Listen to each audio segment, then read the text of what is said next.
After one of the heaviest Russian attacks on Ukraine in recent months, with ballistic missiles, drones, and even an ORESHNIK strike, Moscow is once again talking about compromise. Russian Foreign Minister Sergei Lavrov claimed that Kremlin understands that any end to the war will eventually require negotiations. But even while speaking about compromise, he made it clear that Russia still intends to pressure Ukraine through force and continued warfare. Recently, President Putin, commenting on negotiations with the United States regarding Ukraine, said that Russia has a principled position and will achieve its goals either through negotiations or through military action. But we understand that the final settlement will ultimately be the product of compromise, as with any issue involving several states. While Kyiv was still pulling people from the rubble after a massive Russian attack, Dmitry Medvedev, deputy chairman of Russia's Security Council, openly celebrated the strikes and called for even more destruction of Ukrainian cities. And this was Medvedev's response. Let everything burn with a blue flame. It makes it easier for them to ask for money and weapons, easier to steal, easier to justify themselves. Our strikes may even help consolidate part of the electorate around the current Kyiv authorities. We need to strike, like today, and even harder. Ruins and gray ashes in place of their capital symbols demoralize the enemy no less than the loss of a battle flag. Russia is increasingly recruiting foreigners to fight in the war against Ukraine. And in many cases, these are not really volunteers, but people lured by money or pushed into joining the army with a little real choice. Ukraine's I Want to Leave project says it has already identified more than 28,000 foreign nationals who signed contracts with the Russian army. At least 5,000 of them have been killed. Among the recruits are labor migrants from Central Asia, unemployed people from South America, and people from some of the poorest regions of Africa. Russia is using them as a cheap manpower for its war. Hundreds of foreign citizens are now being held in Ukraine in captivity. Kyiv says they are treated the same way as Russian prisoners of war. They are kept in camps, receive food, can work, play sports, write letters. These are their names. Just listen. My name is MD Rimal Mia. Yasubedi Suzal. Muhammad Radwan Sanusi. Can I go Salazar? I am Vadimuni Diansilag Heman Sandamar. My name is Madan Kumar. Yaroslav, Jagodiarty, George Alexander. My name is Dibe. Russia's massive strike was a political attempt by Vladimir Putin to erase the humiliation of the failed victory parade in Moscow. Analysts at the Institute for the Study of War remind that before May 9, the Kremlin threatened strike on decision-making centers in Kyiv and repeatedly invoked the ORESHNIK missile, even though Ukraine ultimately did not attack the parade itself in Moscow. But now Russia is still striking government buildings, museums, markets and residential neighborhoods, trying to project strength to both Russians and the outside world after a parade that faced criticism even inside Russia. The Russian strike against Kyiv is part of Vladimir Putin's ongoing effort to erase the humiliation associated with the Victory Day parade. Putin is trying to project strength after a parade that faced widespread criticism. Russia used the ORESHNIK missile against Kyiv for the first time. Russian strikes damaged the Ukrainian Foreign Ministry building, the Cabinet of Ministers, the National Art Museum, and also destroyed the Chernobyl Museum and Lukyanivsky Market. Russia is increasingly using mass Shahed drone attacks to overwhelm Ukrainian air defenses before launching missiles. Russian military bloggers themselves described these strikes as more symbolic than militarily effective. Some openly criticized Russian military leadership for carrying out expensive attacks on Kyiv while the Russian army continues facing problems on the battlefield. The strike completely violated the spirit of Russia's self-declared Victory Day ceasefire and once again demonstrated that Putin does not honor agreements that are not personally beneficial to him. For the first time officially, Belarusian opposition leader Svetlana Tikhanovskaya has arrived in Kyiv. She became Alexander Lukashenko's main political rival after the 2020 Belarus elections. The main goal of this visit to open an official office of Tikhanovskaya's team in Ukraine and coordinate efforts against the Lukashenko regime. They are also discussing the status of Belarusians living in Ukraine, especially Belarusian volunteers fighting for Ukraine, support for their families, and creating a permanent political dialogue between Kyiv and the Belarusian opposition. This visit matters because of the growing risks coming from Belarus. Russia and Belarus recently held joint nuclear exercises. Moscow is using Belarusian territory more and more in its military planning, and Lukashenko remains one of Putin's closest allies in the war against Ukraine. Tikhanovskaya has warned before that Lukashenko could once again follow Russian forces to use Belarusian territory for attacks against Ukraine. So now Kyiv is building a separate channel of communication, not with Lukashenko's regime, of course, but with those Belarusians who openly oppose Belarus being dragged into this war. Russia is deliberately trying to break people through fear, darkness, and constant nighttime attacks. But every such strike reveals the true nature of Putin's regime, a regime that recognizes neither human life, nor international law, nor borders. And the Lukashenko regime bears its share of responsibility for this, because it allowed Belarusian territory to be used for aggression, for launching missiles, and for deploying Russian weapons.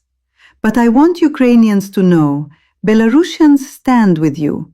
We support Ukraine not because it is politically correct, but because we feel this pain as our own. French President Emmanuel Macron has spoken directly with Alexander Lukashenko for the first time since the start of Russia's full-scale invasion of Ukraine. French media say Macron warned the Belarusian leader about the risks of deeper involvement in Russia's war against Ukraine. According to the reports, Macron also urged Minsk to improve relations with Europe amid growing regional tensions. It is now the fifth year of Russia's full-scale war, and international media are once again reporting growing frustration with Vladimir Putin inside the Russian elite. The Guardian, citing sources in Russian business circle, the Kremlin environment and Western intelligence says fear, exhaustion, and a sense of deadlock are spreading among Moscow's elites. According to the newspaper, people who once defended Putin no longer do so. But the deeper story is that despite economic pressure, war fatigue, and internal frustration, the system itself is not changing. Officials and military figures continue feeding Putin an overly optimistic picture of the war, while he still reportedly believes Russia can seize all of the Donbass before the end of this year. This year, the mood among the elite has definitely changed. There is deep disappointment in Putin. There is a growing sense that some kind of catastrophe is approaching. Nobody believes everything will suddenly collapse tomorrow, but there is increasing awareness that completely senseless, self-destructive decisions continue to be made. People who once defended Putin no longer do so. Any sense of the future has disappeared. At the same time, officials and military figures continue painting a rosy picture for the president. They lie to him. That is how the system created by Putin works. There had been optimism in Moscow that Donald Trump could force Ukraine to give up territory, but much of that optimism has now disappeared. Many within the Russian elite understand that the situation is deteriorating, both on the battlefield and in the economy. But nobody is asking the main question: what are we going to do about it? Russia is now getting paranoid even about souvenirs. Kremlin spokesperson Dmitry Peskov warned Russians to be careful with the gifts containing foreign-made microchips, saying nobody really knows what those chips might be doing. He was reacted to reports that the US delegation and American journalists threw away gifts they received during a visit to China before boarding their plane home. A Chinese electronic badge, just like an electronic badge from any other country, contains a microchip, and we don't know what exactly that microchip is doing there, so we also have to be careful. Rumors Rumors about possible future talks with Putin involving former European heavyweights from Angela Merkel to Mario Draghi actually reveal something much bigger. Europe is ready, thinking less about whether this war will be long and more about what the balance of power after the war will look like. That's the argument made by The Guardian. The article says that despite Russia's latest massive strikes, the use of the ORESHNIK missile and the destruction in Kyiv, the mood in Ukraine today is not panic, but confidence. Ukrainians no longer expect a quick peace deal and don't believe US support will ever fully return to what it once was.